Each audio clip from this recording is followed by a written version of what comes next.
Coco, the electricity. That is the rhythm of Memorial Day weekend in Brooklyn at the Dance Africa Festival that happens each year at the Brooklyn Academy of Music. For 44 years, this festival has featured performers from all over the African diaspora, and this year it's no different. Diaspora, I should say. I'm going to get it right here. Here to tell us about this weekend's Dance Africa Festival is Co-Interim President of BAM, and that is Coco Killingsworth. Good morning. Good morning. Good to see you. So Dance Africa is the largest festival of its kind. What has made it such a staple at BAM? It's a community-owned, full-force event, and that is the community of artists, vendors, staff. It's a full-on, everybody, all hands on deck event every year. It's the opening of summer, and it includes our Council of Elders. It just brings the spirit of the African diaspora and Brooklyn together for one weekend. And that's why we keep doing it 44 years later. It's beautiful. I'm just captivated by the imagery, the dancing. Coco, this is truly a family event. And we're talking about family from all over the world that literally descend upon downtown Brooklyn for this specific event. I'm curious, obviously COVID affected last year's, but how many people actually attend Dance Africa? On a typical year, a non-COVID year, we have over 40,000 people coming to the streets of Brooklyn, to downtown Brooklyn for this event.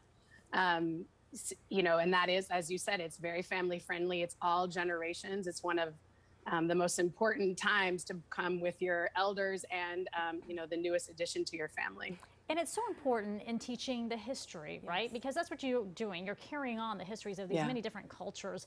So for the second year in a row, COVID has really forced you to reimagine how to keep that spirit alive. So what is the theme this year and how are you doing it?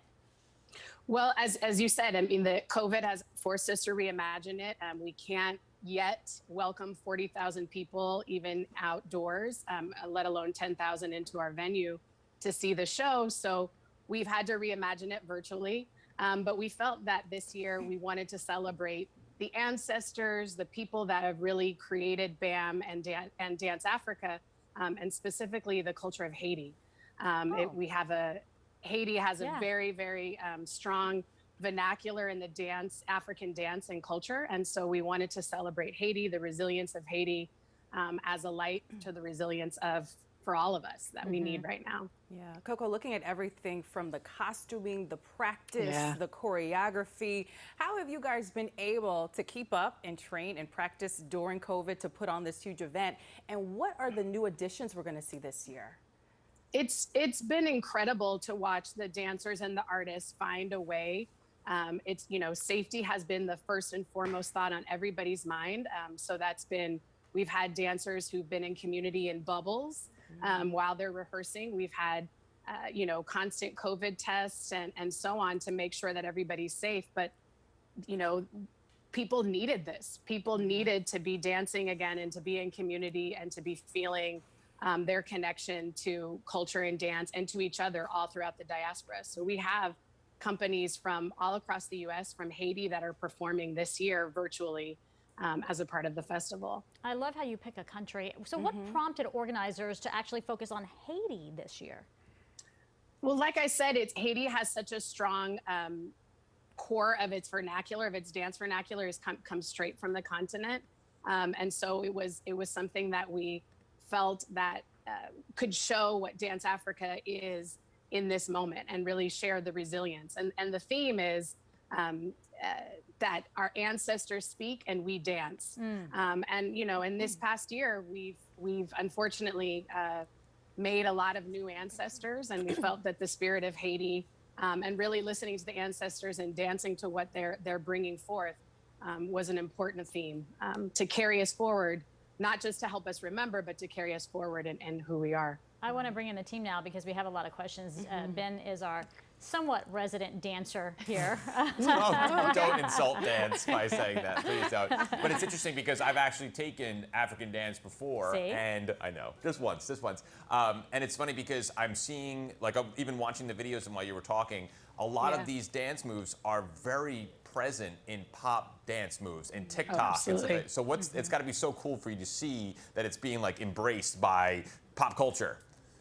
1,000%. I think we think what most of the dance that you see on TikTok or in any kind of modern class has its root in African culture and African dance and the drum. And so what you'll see in Dance Africa this year with all of the Haitian choreographers, you're going to actually see, the contemporary vernacular, but it's just them bringing back what was ancient and what was the beginning. And now it has become familiar through more modern dances and hip hop and, TikTok dance, if that's a thing. You see it more now. So you will see that what is familiar, what you thought was just made up today is actually, hundreds of years old. Right. Yeah, indeed. So how can people watch this performance? How can they get in on this action? Well, I do want to share also that it's more than just the performance. We do have a performance that's premiering on Saturday night at 7 o'clock. You can go to bam.org for tickets. And then you'll be able to watch it for the next few weeks. And that features 5 companies from around the country and from Haiti. We also are, one of the most important parts of Dance Africa is our vendors, our bazaar. And so even though we are doing it virtually, we wanted to make sure we're really supporting our Black-owned businesses, our vendors, who are a key part of what Dance Africa is.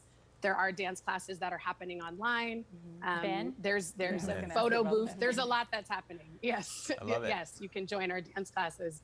But we're keeping Dance Africa is it's a full festival. So we're making sure that full festival lives online for one more year, and then we'll see you in the streets next year for sure. Yes, fantastic. We want to see you live in person.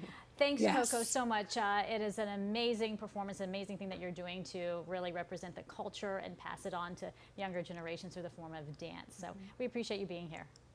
I appreciate you having me. Have a wonderful weekend. And, this weekend is the jump off to summer. So let's get summer started. All right, let's get the party started. You're right about that. And for more information on the Dance Africa Festival, which kicks off tomorrow, head over to pix11.com.